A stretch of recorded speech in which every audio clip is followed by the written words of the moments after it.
Hua-jin berjalan menghampiri Junhyong, tetapi ia tidak berhenti. Ia terus melangkah hingga membuka pintu kelas. Ternyata sejak tadi, kepala sekolah dan wakil kepala sekolah sedang mengintip dari jendela. Melihat itu, Hua-jin merasa kesal. Sudah tua, kenapa masih mengintip seperti tikus? Sindirnya. Kepala sekolah segera menghampiri dan mencoba memperingatkan.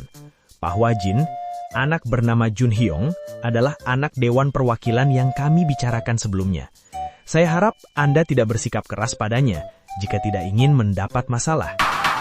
Junhyong keluar dari kelas dengan senyum meremehkan, merasa Hua-jin kini gentar. Ia berjalan melewati para guru dengan sombong. Namun, sebelum ia benar-benar pergi, tangan Hua-jin tiba-tiba mencengkram wajahnya dengan keras. Pak Kepala Sekolah, Anda tahu, ucap Hua-jin dingin. Anak-anak mudah terbawa suasana. Jika orang dewasa seperti Anda saja tunduk, mereka akan menganggap semua guru hanyalah pecundang. Cengkramannya semakin kuat hingga Junhyong kesulitan bernapas dan akhirnya terjatuh.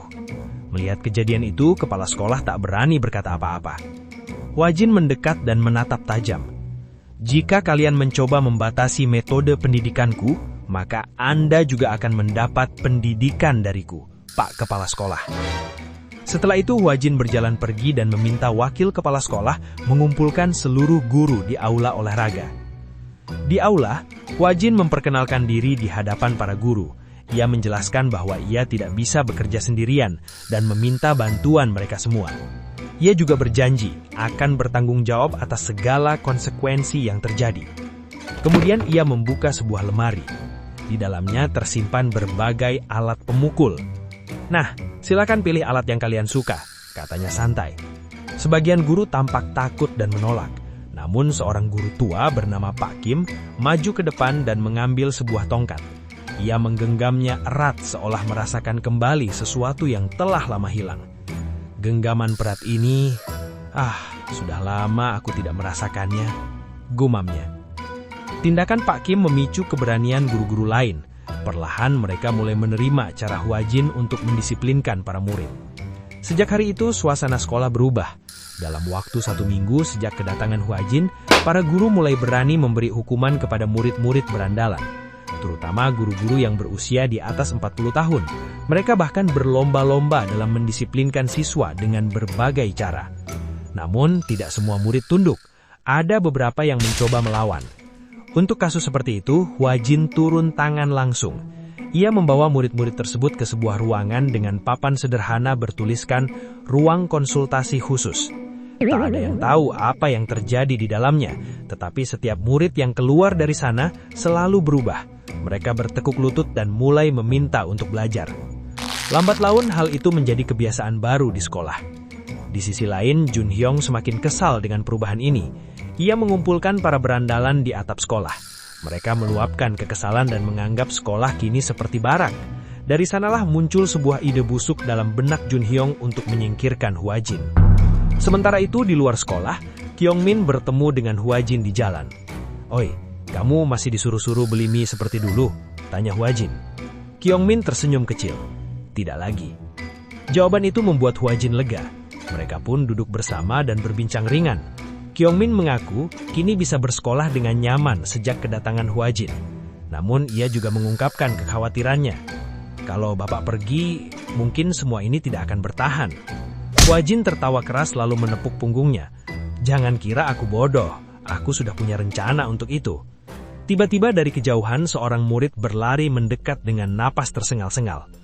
"Pak Guru, tolong saya," ucapnya terbata-bata dengan wajah penuh lebam. Ia adalah Byung-su. Tanpa pikir panjang, Hua-jin langsung berdiri dan menyuruhnya ikut. Byung-su hanya diam, wajahnya penuh ketakutan. Namun tanpa diduga, Byung-su tiba-tiba mengeluarkan senjata tajam dan menikam Hua-jin. Kyungmin sangat terkejut melihat kejadian itu. "Pak Guru!" teriaknya panik. Namun dengan tenang, Hua-jin justru menggenggam lengan Byung-su dan memelintirnya hingga pemuda itu menjerit kesakitan. "Tusuk itu yang benar. Kau ini laki-laki tapi takut memakai pisau," ucap Hua-jin dingin. "Ikut bapak." Tanpa ragu ia mencabut pisau yang masih menancap di tubuhnya. lalu menyeret Byung-su ke ruang konsultasi khusus. Sesampainya di dalam, Hwa-jin melempar tubuh Byung-su ke dinding. Perlahan ia berjalan ke arah meja. "Duduk saja," katanya pelan. Byung-su menurut, meski tubuhnya bergemetar. Ia menatap Hwa-jin yang mulai melepas pakaiannya dan seketika terkejut. Tubuh gurunya penuh dengan bekas luka yang tak terhitung jumlahnya. Hwa-jin membuka laci, lalu melemparkan sebuah cermin. "Pegang, arahkan ke lukanya." Dengan ekspresi ngeri, Byung-su menuruti perintah itu. Di hadapannya, Hwa-jin menjahit lukanya sendiri tanpa sedikit pun ragu. "Siapa yang menyuruhmu?" tanya Hwa-jin datar. "Aku tahu ada seseorang di balik ini." Byung-su menggeleng cepat. Ia bersikeras bahwa semua itu adalah kemauannya sendiri. Tanpa banyak bicara, Hwa-jin menusukkan pisau di sela-sela jari tangan Byung-su nyaris mengenai kulitnya. Seketika, keringat dingin mengucur deras. "Kalau kau tidak jujur, kau bisa masuk penjara karena percobaan pembunuhan," ujar Hwa-jin tajam. "Dan percayalah, aku jauh lebih mengerikan daripada para beranjalan itu." Namun Byung-su tetap bungkam. Sudahlah, pergi sana," ucap Hwa-jin akhirnya, seolah menyerah. Ia berbalik, berjalan menuju pintu. "Memang cocok kau hidup sebagai pecundang." "Aku akan mati kau tidak menurut," teriaknya putus asa. "Aku bisa apa?" Tubuhnya lemas, jatuh berlutut. Kisah pun beralih ke masa lalu.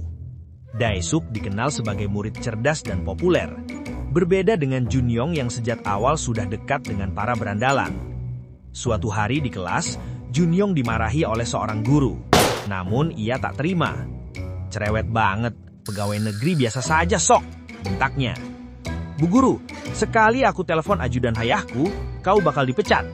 Ia bahkan mengangkat tangan hendak menampar gurunya. Namun sebelum itu terjadi, sebuah pukulan keras menghantam wajahnya hingga ia tersungkur. Semua terdiam. Pelakunya adalah Dae-suk. Sejak hari itu, hidup Dae-suk berubah drastis. Ia menjadi target perundungan setiap hari. Bukan hanya oleh berandalan, tetapi juga siswa lain yang dipaksa ikut. Nasib buruk tak berhenti di situ. Perusahaan interior milik ayah Dae-suk yang bergantung pada proyek pemerintah tiba-tiba bangkrut. Hari demi hari, Dae-suk menanggung semuanya sendirian, hingga akhirnya ia meninggal. Namun bahkan setelah kematiannya, kebenaran tetap ditutup rapat. Para guru memilih diam, para murid dipaksa bungkam, dan polisi tak berani menyentuh Jun-yong, anak seorang anggota dewan. Di sekolah itu, Jun-yong adalah raja. Kembali ke ruang konsultasi, Byung-su menyelesaikan ceritanya dengan suara gemetar. Ia mendongak dan mendapati Hwa-jin tertidur. "Pak, guru." "Wah, dongengmu sudah selesai. Dasar bocah, takut sama anak SMA aja ceritanya panjang banget." Byung-su berdiri dengan emosi. "Jun-yong bukan anak SMA biasa, Pak. Apa Bapak takut melawannya?" Namun Hwa-jin hanya sibuk dengan ponselnya. "Sudah, lihat ini," katanya santai. "Dia itu cuma anak SMA biasa." Adegan berpindah ke atap sekolah. Jun-yong dan kelompoknya terlihat gelisah. Tidak ada polisi, tidak ada ambulans. "Mungkin Byung-su gagal atau kabur," gumam salah satu dari mereka. Namun tak lama, pintu atap terbuka. Byung-su muncul bersama Hwa-jin. "Keparat, kau ngadu ke guru," bentak seorang berandalan. Hwa-jin mendekati Byung-su dan berbisik, "Ingat apa yang tadi kuajarkan." Byung-su menarik nafas dalam, lalu melangkah maju. Satu pukulan uppercut menghantam telak wajah Jun-yong. Semua terkejut. Para berandalan lain langsung mencoba mengeronyaknya. Namun dengan cepat, Hwa-jin menarik mereka satu persatu dan melemparkan mereka menjauh. Ia melirik Byung-su sambil tersenyum tipis. "Ternyata kamu bertakat juga, bocah." Jun-yong berusaha bangkit. Wajahnya penuh amarah. "Kau tahu siapa ayahku?" Namun kata-katanya terhenti. Byung-su menunjukkan layar ponselnya. Sebuah berita penangkapan ayah Jun-yong. Jun-yong terdiam. Wajahnya pucat, tak percaya. Dan di saat itulah, Hwa-jin melangkah maju untuk menuntaskan semuanya. Adegan berpindah ke kantor Departemen Pendidikan. Di sana, Huajin terlihat duduk santai sambil berbincang dengan seorang pria yang tampaknya merupakan ketua perlindungan hak. Anda ini, baru misi pertama saja aku sudah dihadapkan dengan anak DPR, keluh Huajin. Jangan salahkan aku kalau nanti muncul masalah politik. Pria itu hanya tersenyum tenang. Tenang saja, masalah seperti itu hanya hal sepele. Kita kembali ke Jun Hyong. Setelah berita tentang ayahnya tersebar, suasana langsung berubah. Para berandalan yang sebelumnya tunduk, kini mulai menjaga jarak. Beberapa dari mereka bahkan menghampirinya, dengan senyum yang terasa berbeda. Sudut pandang berpindah ke Jun Hyong. Sejak kecil, ia hidup dalam kekerasan. Nilai buruk berarti pukulan, kesalahan kecil berarti hinaan. Di rumah, ia hanyalah anak yang memalukan. Namun di luar, ia dipuja. Semua orang menunduk padanya, bukan karena dirinya, melainkan karena jabatan ayahnya. Dari situlah ia belajar satu hal, kekuasaan adalah segalanya. Ia mulai bertindak seolah dirinya raja, menindas siapapun yang ia inginkan. Saat tragedi kematian Dae-suk terjadi, Jun Hyong sebenarnya ketakutan. Ia khawatir jika ayahnya mengetahui perbuatannya. Namun ketakutan itu sirna. Polisi justru bertekuk lutut. Sejak saat itu, ia benar-benar percaya bahwa dirinya tak tersentuh. Kembali ke masa kini, di toilet sekolah, Jun Hyong kini justru berada di posisi yang berbeda. Ia dirundung. Para berandalan yang dulu berada di bawahnya, kini berbalik menindasnya tanpa ampun. Dan tanpa mereka sadari, Huajin sudah berada di sana sejak tadi. Jun Hyong menatapnya penuh amarah. Kenapa tidak kamu hentikan? Muridmu sedang disiksa. Huajin hanya melirik sekilas, wajahnya datar. Sekarang itu bukan pekerjaanku. Ia berbalik dan berjalan santai keluar. Aku akan angkat kaki dari sini. Mulai sekarang, dengarkan gurumu. Lain kali cari teman yang baik. Nada suaranya terdengar malas, seolah semua ini bukan urusannya lagi. Beberapa hari berlalu tanpa kehadiran Huajin. Apa yang dikhawatirkan Kyungmin pun terjadi. Sekolah kembali seperti semula. Para murid tak lagi menghormati guru. Perundungan kembali merajalela. Namun kali ini, targetnya adalah Jun Hyong. Setiap hari, ia menjadi sasaran, dipukul, dihina, dijatuhkan, tanpa ada yang membela. Penderitaannya belum berakhir. Di rumah, ayahnya melampiaskan kemarahan tanpa ampun. Penyebabnya, berita tentang kelakuan Jun Hyong yang viral di media sosial hingga masuk televisi. Reputasi keluarga hancur, dan Jun Hyong menjadi pelampiasannya. Tubuhnya babak belur. Malam harinya, dengan amarah yang memuncak, Jun Hyong keluar dari rumah. Di tangannya sebuah jerigen berisi bensin. Ia berjalan menuju sekolah.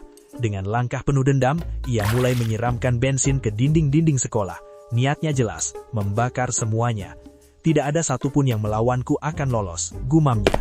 Ia mengambil jerigen lain, kembali menuangkannya. Namun, sebuah tendangan keras menghantam tubuhnya. Jun Hyong tersungkur, tubuhnya kini basah oleh bensin. Di hadapannya, berdiri Huajin. Bodohmu itu sudah sampai ke tulang ya, kau masih belum paham apa kesalahanmu. Huajin menyalakan sebatang rokok. Bara kecil memantulkan cahaya di matanya yang tajam. Kini tatapannya mengerikan. Mulai sekarang, katanya pelan, hukumanmu akan mulai.